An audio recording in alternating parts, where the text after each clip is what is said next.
محترم بزرگ و عزیز دوستو،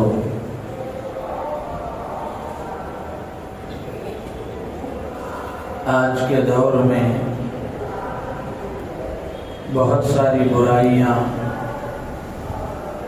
اور بہت ساری بد اخلاقیاں ایسی ہیں جو ہمارے معاشرے کو تباہ اور برباد کر رہی ہیں۔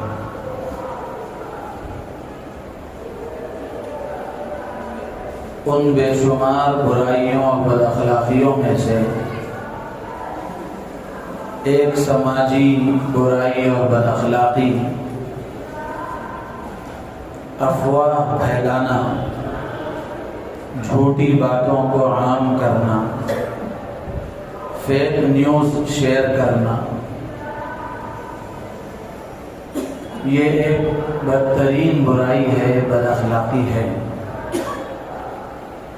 جس کی وجہ سے ہمارا معاشرہ تباہ اور برباد ہو رہا ہے۔ بسا اوقات افواہ پھیلانے والے،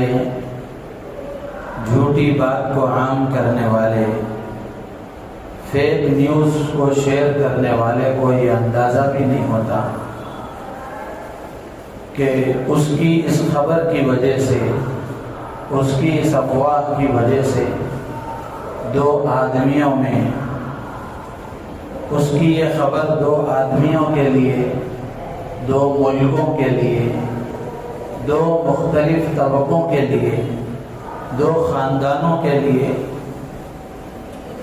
کتنی خطرناک ثابت ہوتی ہے، اور آدمی اس کے نتائج کا اندازہ کیے بغیر غلط خبریں اور جھوٹی باتیں جانے انجانے میں پھیلا دیتا ہے۔ یہ ایک بدترین برائی اور بد اخلاقی ہے۔ افواہ یہ عربی زبان کا لفظ ہے، اس کے معنی ہیں کئی منہ۔ آدمی جو منہ سے بولتا ہے تو افواہ کہتے ہیں کئی منہوں کو۔ تو افواہ کو افواہ اسی لیے کہا جاتا ہے کہ افواہ میں یہی ہوتا ہے کہ جتنے منہ اتنی باتیں، جس کے جی میں جو آیا وہ عام کر رہا ہے، وہ بول رہا ہے۔ اسی لیے اردو زبان میں بے بنیاد، بیہودہ، غلط، جھوٹی باتوں کو افواہ کہا جاتا ہے۔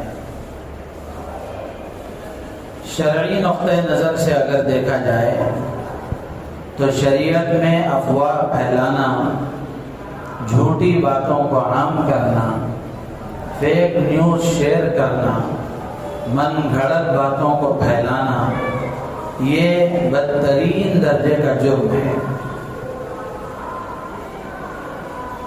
ظاہر سی بات ہے کہ اس کی وجہ سے معاشرے میں فتنہ اور فساد ہوتا ہے، لوگوں میں نفرتیں، عداوتیں پیدا ہو جاتی ہیں، اور بلا وجہ کے لڑائی جھگڑے شروع ہو جاتے ہیں۔ تو اس لیے افواہ پھیلانا یہ شریعت اسلامیہ میں بدترین درجے کا جرم ہے، غلط کام ہے، حرام کام ہے۔ قرآن پاک میں اللہ تبارک و تعالی نے ایمان والوں سے خطاب کر کے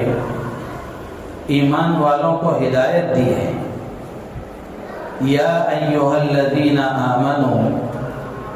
ان جاءکم فاسق بنبأ فتبینوا ان تصیبوا قوما بجہالۃ فتصبحوا علی ما فعلتم نادمین۔ اللہ تعالیٰ ایمان والوں سے خطاب کر کے فرماتے ہیں، یا ایھا الذین آمنوا، اے ایمان والو، ان جاءکم فاسق بنبأ، اگر کوئی بدکردار، گنہگار، فاسق و فاجر، غلط کار آدمی تمہارے پاس کوئی خبر لائے، تو فتبینوا، اچھی طرح اس کی تحقیق کر لو، ان تصیبوا قوما بجہالۃ، کہیں ایسا نہ ہو کہ انجانے میں تم کسی کو تکلیف پہنچا بیٹھو، پھر فتصبحوا علی ما فعلتم نادمین، پھر اس کے نتیجے میں اپنے کیے پر، اپنے کام پر تمہیں شرمندہ ہونا پڑے، پچھتانا پڑے۔ تو اس میں اللہ تعالیٰ نے اپنے ماننے والوں کو یہ حکم دیا ہے، یہ پیغام دیا ہے کہ کہیں سے بھی کوئی خبر تمہارے پاس آئے تو پہلے اچھی طرح اس کی تحقیق کر لو۔ علامہ شبیر احمد عثمانی رحمۃ اللہ علیہ نے اس آیت کی تفسیر میں لکھا ہے کہ اکثر لڑائی جھگڑوں کی بنیاد، اکثر لڑائی جھگڑوں کی ابتدا اور شروعات افواہوں اور جھوٹی خبروں سے ہوتی ہے، کہ کوئی آدمی آتا ہے اور کوئی بات بتا دیتا ہے تو آدمی بغیر کسی تحقیق کے، بغیر کسی چھان بین کے اور بغیر کسی تفتیش کے اس کے تقاضے پر عمل کر دیتا ہے اور سامنے والے کو تکلیف پہنچا دیتا ہے یا کوئی اقدام کر بیٹھتا ہے، پھر بعد میں چل کر بات سامنے آتی ہے کہ جو بات مجھ تک پہنچی تھی یہ غلط تھی، تو ظاہر سی بات ہے بغیر تحقیق کیے کہ جو اقدام کیا گیا اب اس پر آدمی شرمندہ ہوگا، پچھتائے گا۔ گھرانوں میں دیکھ لیں، میاں بیوی میں، اولاد اور والدین میں، دو پارٹنر اور بزنس مینوں میں، مالک اور ملازم کے درمیان، اسی طرح دو ملکوں کے درمیان، ملک میں بسنے والے مختلف طبقات کے درمیان کوئی بات کسی سے شیئر کی جاتی ہے تو اگر اس پر تحقیق نہ کی جائے اور بغیر تحقیق کے اس کے تقاضے پر عمل کر لیا جائے تو ظاہر سی بات ہے کہ یہی لڑائی اور جھگڑوں کی بنیاد بن جاتی ہے۔ اس لیے اللہ تبارک و تعالیٰ نے اس بنیاد ہی کو ختم فرما دیا اور اپنے ماننے والوں کو اس کی جڑ اور بنیاد ہی کو ختم کرنے کا حکم دیا کہ جب تمہارے پاس کوئی بات آئے تو پہلے اچھی طرح اس کی تحقیق کر لو، یا آسان انداز میں اس کو یوں کہا جائے کہ جس سے متعلق یہ معاملہ ہے، کوئی تیسرا فرد تمہارے پاس کوئی بات پہنچا رہا ہے تو پہلے تم جو پہنچا رہا ہے اس کی بات تو سن ہی رہے ہو، تو جس سے متعلق یہ بات ہے اس سے بھی تحقیق کر لو۔ جب دونوں فریق کی بات سن لی جائے اور دونوں کی بات سامنے آ جائے تو پھر آدمی کے لیے فیصلہ کرنا آسان ہوتا ہے۔ ایک طرفہ اگر بات سن کر آدمی کوئی فیصلہ کرے گا تو پھر اپنے فیصلے پر اس کو پچھتانا پڑے گا، اور یہ شریعت اسلامیہ کے خلاف عمل ہے، اللہ کے حکم کے خلاف ہے اور اللہ کے نبی علیہ الصلوۃ والسلام کی تعلیمات کے خلاف ہے، اور معاشرے میں فتنہ اور فساد پیدا کرنے والا عمل ہے، نفرتوں اور دشمنیوں کو جنم دینے والا عمل ہے۔ اللہ کے نبی علیہ الصلوۃ والسلام نے حدیث میں فرمایا کفا بالمرء کذبا ان یحدث بکل ما سمع، کہ ہر سنی سنائی بات پر بھروسہ کر لینا اور اس کو آگے پھیلانا اور اس کو عام کرنا یہ آدمی کے جھوٹا ہونے کے لیے کافی ہے۔ تو جب آدمی ہر سنی سنائی بات کو عام کرنے لگتا ہے تو یہ اس کے کردار پر ایک سوالیہ نشان ہوتا ہے، اس کے اخلاق پر ایک سوالیہ نشان ہوتا ہے۔ تو اس لیے اسلام نے مسلمان کی یہ شان بیان کی ہے کہ مسلمان نہ دھوکہ کھاتا ہے نہ کسی کو دھوکہ دیتا ہے، نہ غلط کام کرتا ہے اور نہ غلط کام کرنے کی کسی کو اجازت دیتا ہے۔ تو اس لیے اس آیت کے ذریعے سے پوری امت مسلمہ کے لیے یہ پیغام ہے کہ وہ خود بھی افواہوں سے دور رہیں، افواہ نہ پھیلائیں، غلط باتوں کو عام نہ کریں، جھوٹی باتیں نہ پھیلائیں، من گھڑت باتوں کو عام نہ کریں، اور اسی کے ساتھ ساتھ جو جھوٹی باتوں کو پھیلانے والے ہیں اور من گھڑت باتوں کو عام کرنے والے ہیں، افواہوں کو پھیلانے والے ہیں، ان کو بھی اس غلط کام سے روکے، ان کو بھی اس غلط کام سے روکے۔ یہ ہماری ذمہ داری ہے۔ آج جو ہمارے ملک کی صورتحال ہے، اس صورتحال میں ہم دیکھیں کہ معاشرے میں مختلف طبقوں میں، مختلف افراد میں اور ملک کی سطح پر میڈیا کے ذریعے سے جو جھوٹ پھیلایا جا رہا ہے اور جو افواہیں پھیلائی جا رہی ہیں، اور اس کے نتیجے میں جو اس کے منفی اثرات اور جو اس کے غلط اثرات ظاہر ہو رہے ہیں، وہ سب ہم اپنی آنکھوں سے دیکھ رہے ہیں۔ ویسے پہلے سے مسلمانوں کو بدنام کرنے کی کوششیں اور مسلمانوں کو دہشت گرد قرار دینے کی کوششیں اور اسلام کے سلسلے میں غلط باتیں پھیلانے اور اسلام کو دہشت گردی کا مذہب کہنے کی منظم کوششیں روز اول سے جاری تھی۔ کوئی موقع ملک کے دشمنوں نے، اسلام کے دشمنوں نے، انسانیت کے دشمنوں نے ہاتھ سے جانے نہ دیا کہ کوئی موقع ان کے ہاتھ آیا کہ اس کو سامنے رکھ کر مسلمانوں کو بدنام کیا جا سکتا ہے، اسلام کو بدنام کیا جا سکتا ہے، تو انہوں نے اس موقع سے پورا فائدہ اٹھایا۔ تو کشمیر کا جو واقعہ پیش آیا، اس کے نتیجے میں ہمارا ملک کا میڈیا، پورا میڈیا نہیں، جو گودی میڈیا ہے یا جن کے اندر نفرت بھری ہوئی ہے، جن کو نفرت ہی پھیلانا ہے، ایسے افراد مسلمانوں کو، اسلام کو بدنام کرنے کی کوشش کر رہے ہیں اور اپنی کوشش میں کامیاب ہوتے نظر آ رہے ہیں کہ میڈیا کے ذریعے سے جو باتیں پھیلائی گئیں، اس کے نتیجے میں مختلف ملک کے علاقوں میں مسلمانوں کے ساتھ جو سلوک کیا جا رہا ہے، یہ سب ہمارے سامنے ہے۔ جبکہ جو اصل صورتحال ہے، جو اصل حقیقت حال ہے،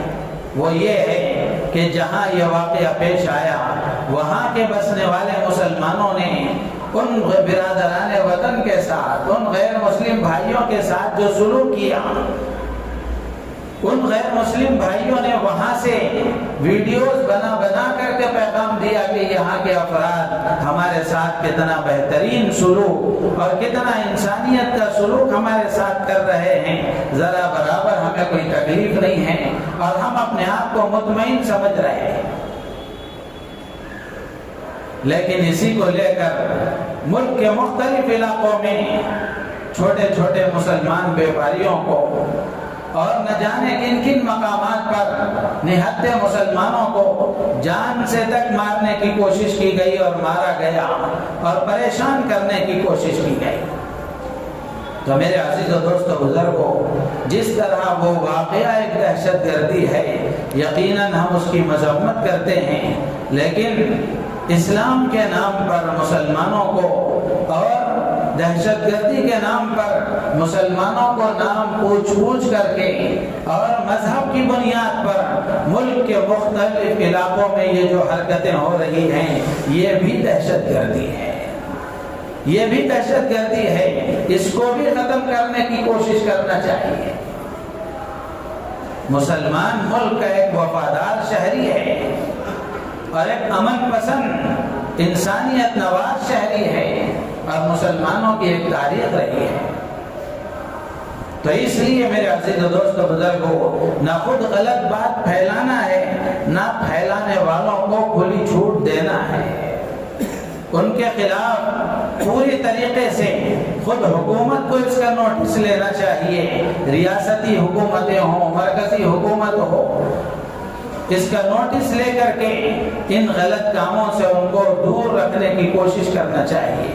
اور مسلمانوں کو بھی حساس ہو کر اس کو روکنے کی قانونی اعتبار سے جو کوششیں ہو سکتی ہیں وہ قانونی اعتبار سے کوششیں کرنا چاہیے۔ جیسے اس واقعے کی مذمت میں سب لوگوں نے اس کا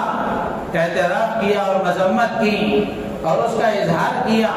اسی طریقے سے پورے ملک میں اور ملک کے ہر کونے سے اور ملک کے ہر وفادار شہری کی طرف سے اس غلط کام کی بھی مذمت ہونی چاہیے، اس غلط کام کو بھی روکنے کا مطالبہ ہونا چاہیے۔ اور یہ افواہ پھیلانے والوں کو کیا ملتا ہے اور یہ افواہیں کیوں پھیلائی جاتی ہیں؟ ماہرین نفسیات نے، جو انسان کی طبیعت اور اس کی نفسیات پر ریسرچ کرنے والے، تحقیق کرنے والے ہیں، وہ بتاتے ہیں، ماہرین نفسیات کا کہنا یہ ہے کہ انسان کی طبیعت ایسی ہے کہ جس کے ساتھ عداوت ہوتی ہے، دشمنی ہوتی ہے، اس کو دکھ میں دیکھ کر، اس کے دکھ کو بیان کر کے، اس کو تکلیف دے کر کے اس کے نفس کو سرور اور خوشی حاصل ہوتی ہے۔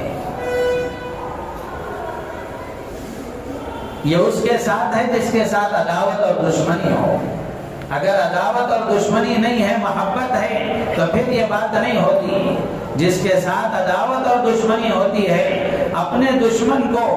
دکھ میں دیکھ کر، اس کو دکھ دے کر، مصیبت میں مبتلا کر کے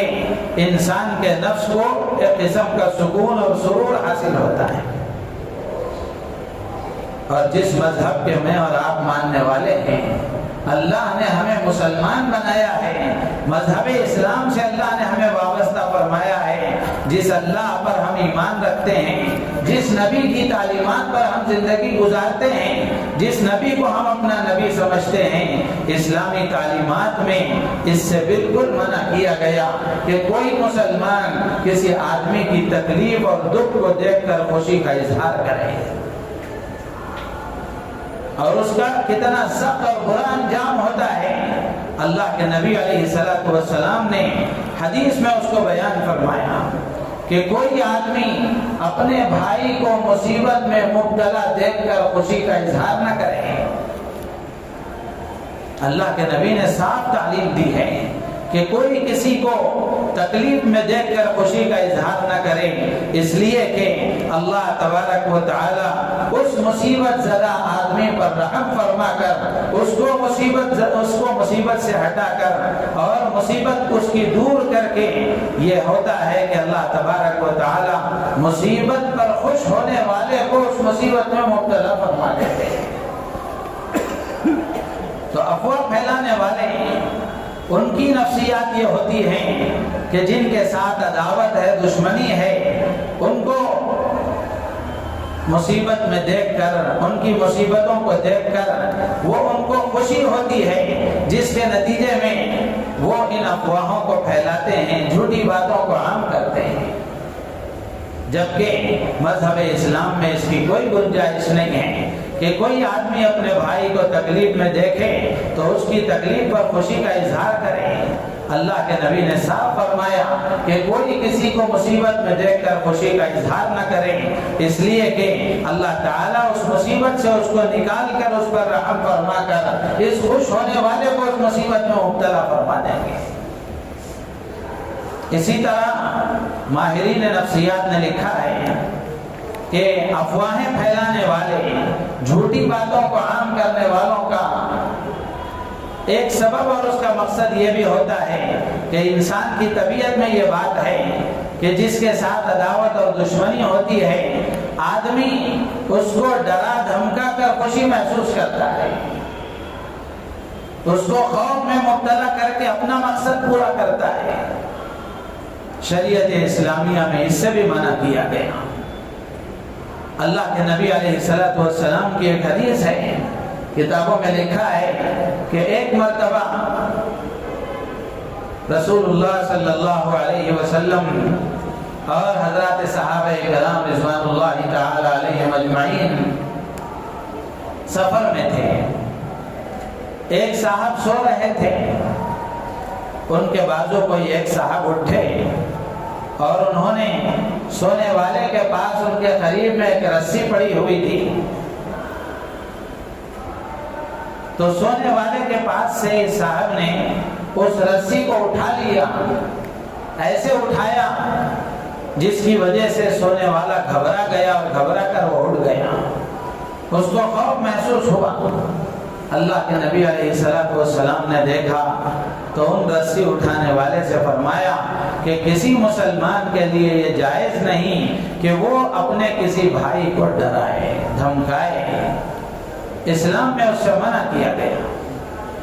تو میرے عزیز و دوستو بزرگوں، یہ افواہیں پھیلانے والوں کی یہ نفسیات ہوتی ہیں اور ان کے پیچھے یہ مقاصد ہوتے ہیں۔ ہم اپنے معاشرے میں بھی دیکھ لیں، دو افراد کے درمیان، دو طبقوں کے درمیان اور معاشرے میں بسنے والے مختلف طبقات کے درمیان اور دو ملکوں کے درمیان یہ افواہیں پھیلانے والوں کی یہی نفسیات ہوتی ہیں کہ ان کی تکلیف کو دیکھ کر ان کو خوشی محسوس ہوتی ہے یا ان کو ڈرا دھمکا کر کے اپنا مقصد پورا کرنا مقصود ہوتا ہے۔ اور یہ افواہیں پھیلانے کا یہ عمل آج کا نہیں ہے، اللہ کے نبی علیہ السلام کے زمانے میں بھی تھا اور اس سے پہلے حضرات انبیاء کرام علیہ السلام کے زمانے میں بھی تھا۔ حضرت مریم رضی اللہ تعالیٰ عنہ کے بارے میں افواہیں پھیلائی گئی، جب وہ حاملہ ہوئی حضرت عیسیٰ علیہ السلام سے تو اس وقت میں بھی افواہیں پھیلائی گئی، قرآن میں اس کو نقل کیا گیا، یا اخت ہارون ما کان ابوک امرأ سوء وما کانت امک بغیہ۔ اسی طرح حضرت یوسف علیہ السلام جیسے پاک دامن اور پاکیزہ مقدس نبی، ان کے بارے میں بھی افواہیں پھیلائی گئی۔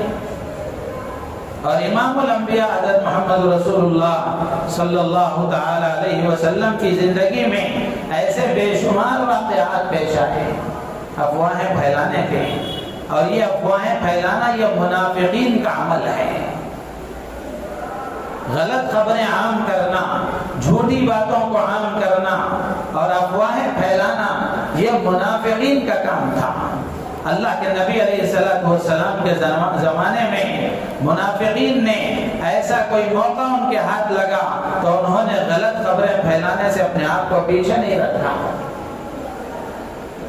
اللہ کے نبی علیہ السلام کے بارے میں بھی غلط خبریں پھیلائی گئی۔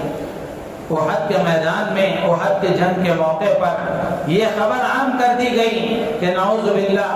حضور اکرم صلی اللہ علیہ وسلم کو شہید کر دیا گیا۔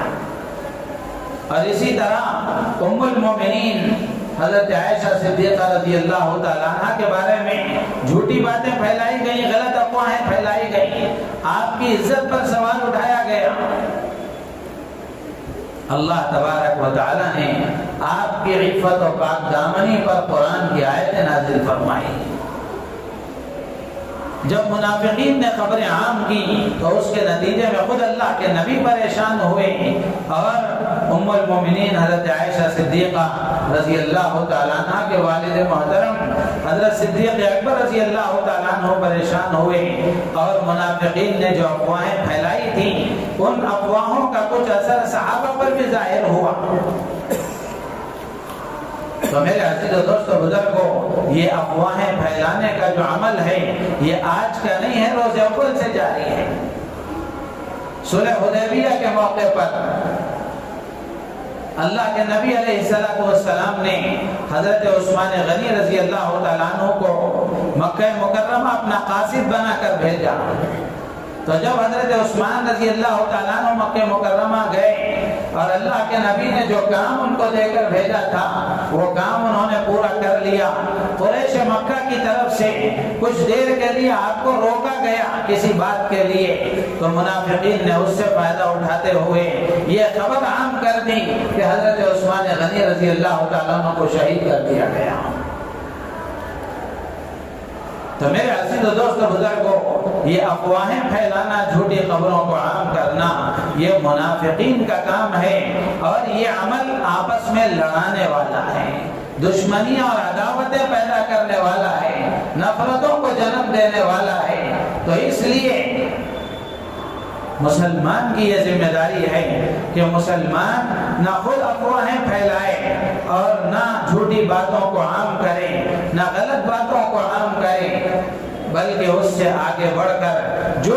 افواہیں پھیلانے والے ہیں، غلط خبروں کو عام کرنے والے ہیں، ان پر بھی لگام کسنے کی کوشش کریں، ان کو بھی اس عمل سے دور رکھنے کی کوشش کریں، اس لیے کہ جھوٹی باتوں کو عام کرنا، اللہ تبارک و تعالی نے قرآن میں فرمایا کہ لعنت اللہ علی الکاذبین، کہ جھوٹوں پر اللہ کی لعنت ہے۔ جھوٹ بولنے والے، جھوٹی باتوں کو عام کرنے والے، یہ افواہیں پھیلانے والے، یہ اللہ کی رحمت سے دور ہیں اور اللہ کی مدد سے دور ہیں۔ تو اس لیے ہم میں سے ہر ایک کی ذمہ داری ہے کہ اس وقت میں ملک میں جو صورتحال ہے، اس صورتحال میں ہم میں سے ہر ایک کی ذمہ داری بنتی ہے کہ ہم اپنے آپ کو چوکنا رکھیں، بیدار رکھیں اور قانونی اعتبار سے جو کام ہو سکتا ہے ان افواہیں پھیلانے والوں کے خلاف قانونی کارروائی کرنے میں اپنے آپ کو پیچھے نہ رکھیں، تاکہ یہ جو افواہیں پھیلانے کے سلسلہ ہے اس میں کمی آئے اور یہ رکے اور تھمے، ملک کے باشندے آپس میں چین و سکون سے رہے اور ملک میں بسنے والے آپس میں پیار محبت کے ساتھ زندگی گزاریں، اور نفرت کی جو فضا قائم کی گئی ہے اور پھیلانے کی اس کو کوشش کی جا رہی ہے، کسی طریقے سے اس میں کمی آئے۔ تو ایک بات تو اس وقت کی یہ عرض کرنی تھی، اور دوسری بات یہ ہے کہ اس وقت میں ملک میں جو وقت کا مسئلہ چل رہا ہے اور مسلم پرسنل لا بورڈ کی طرف سے جو بتی گل احتجاج کا اعلان کیا گیا، ماشاءاللہ مسلمانوں نے پوری یکجہتی کا مظاہرہ کیا، بلکہ بعض علاقوں سے یہ بھی خبریں موصول ہوئی کہ انصاف پسند برادران وطن، ہمارے غیر مسلم بھائیوں نے بھی مسلمانوں کے ساتھ اس عمل میں اور اس احتجاج میں شرکت کی، انہوں نے بھی اپنی بتیوں کو گل کر کے، لائٹ کو بند کر کے مسلمانوں کے ساتھ یکجہتی کا مظاہرہ کیا۔ تو عرض یہ کرنا ہے کہ اپنی مسجدوں کو، مدرسوں کو، قبرستانوں کو، خانقاہوں کو اور کافی جائیداد کو بچانے کے لیے جہاں قانونی کوششیں ہو رہی ہیں اور ہمارے اکابر کی طرف سے جب جیسا اعلان کیا جا رہا ہے مسلمان اس کے مطابق عمل کر رہے ہیں، اسی کے ساتھ ساتھ ہم میں سے ہر ایک کی ذمہ داری بنتی ہے کہ جن مسجدوں کی حفاظت کے لیے ہم احتجاج کر رہے ہیں، کوششیں کر رہے ہیں، ان مسجدوں کو آباد کرنے کی بھی کوشش کریں، نمازوں کا اہتمام کریں اور ان مسجدوں کو مصلیوں سے آباد کرنے کی کوشش کریں۔ ابھی ایک مہینہ نہیں ہوا بلکہ ایک مہینہ ہوا کہ رمضان کا مہینہ گزرا، رمضان کے مہینے میں کیسی مسجدیں آباد تھیں۔ اگر سال بھر مسجدیں اسی طرح آباد رہیں تو آپ خود اپنے آپ سے پوچھیں کہ کیا ان مسجدوں کی طرف کسی کو آنکھ بھی اٹھانے کی ہمت ہو سکتی ہے؟ ہم نے اپنی مسجدوں کو چھوڑ دیا، مدرسے آباد نہیں، مسجدیں آباد نہیں، تو اللہ کی مدد کیسے آئے گی؟ تو اس لیے میرے عزیز و دوست و بزرگوں، نمازوں کا ہم اہتمام کریں، مسجدوں کو آباد کرنے کی کوشش کریں۔ مسلمان محلوں میں گھنی آبادی ہے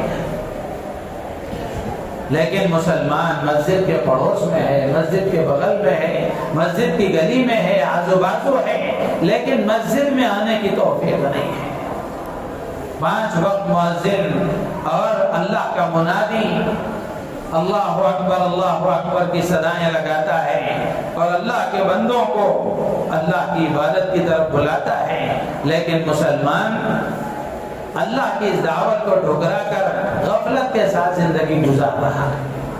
تو اس غفلت کو بھی دور کرنے کی ضرورت ہے۔ جہاں ہم ظاہری اعتبار سے جو کوششیں کر رہے ہیں وہ ساری کوششیں ضروری ہیں، اس کے ساتھ ساتھ مسجدوں کو آباد کرنے کی کوشش کریں، نمازوں کا اہتمام کرنے کی کوشش کریں، تاکہ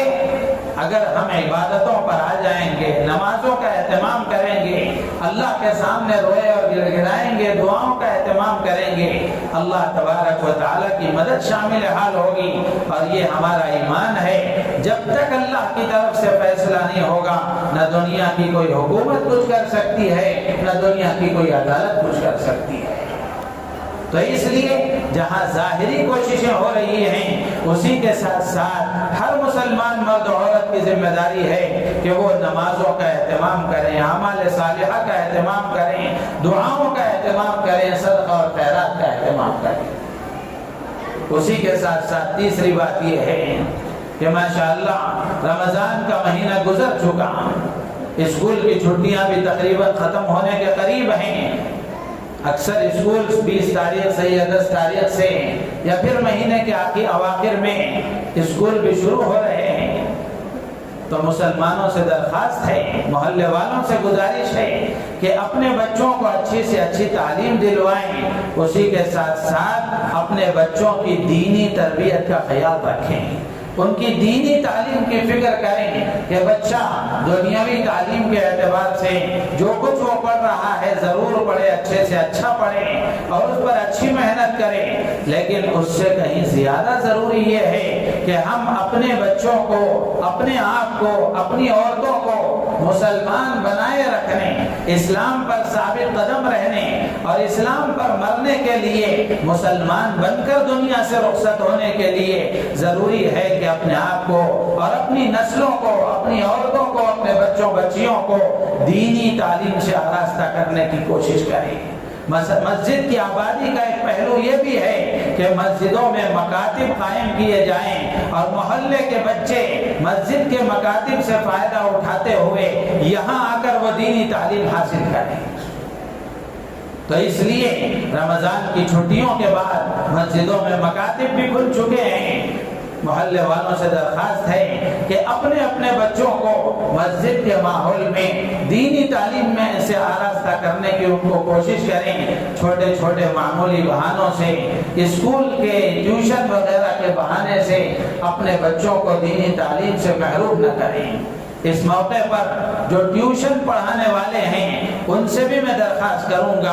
اور ان آپ حضرات سے بھی درخواست کروں گا کہ ٹیوشن پڑھانے والے وہ ترتیب ایسی بنائیں کہ 1 گھنٹہ، 1.5 گھنٹہ، 2 گھنٹہ جو بھی آپ پڑھائیں ضرور پڑھائیں، اچھے سے اچھا پڑھائیں، لیکن ترتیب ایسی بنائیں بچوں کی کہ وہ آپ کے پاس بھی پڑھے، اس کے ساتھ ساتھ 1 گھنٹہ وہ مسجد میں جا کر دینی تعلیم بھی پڑھے۔ عموماً ٹکراؤ ہو جاتا ہے جس کی وجہ سے ماں باپ دنیاوی تعلیم کو ترجیح دے کر کے بچے کو دینی تعلیم سے محروم کر کے اس پر ظلم کرتے ہیں۔ تو اس لیے اگر یہ بچہ دینی تعلیم سے محروم رہ گیا تو جہاں ان کے ماں باپ ذمہ دار ہے وہی یہ ٹیوشن پڑھانے والے بھی ذمہ دار ہوں گے۔ تو اس لیے درخواست ہے کہ اپنے ہاں کوئی ایسا نظام اور ایسی ترتیب بنائیں کہ یہ بچے یہاں آ کر بھی پڑھیں، اچھے سے اچھا پڑھیں، اس کے ساتھ ساتھ 1 گھنٹہ وہ مسجد کے ماحول میں جا کر دینی تعلیم بھی حاصل کریں، اس کی ترتیب بنائیں۔ اللہ تعالیٰ سے دعا ہے اللہ تعالیٰ ہم سب کو ان باتوں پر عمل کی توفیق عطا فرمائے، ہماری نیتوں میں اخلاص پیدا فرمائے۔ آمین وآخر دعوانا الحمد للہ رب العالمین۔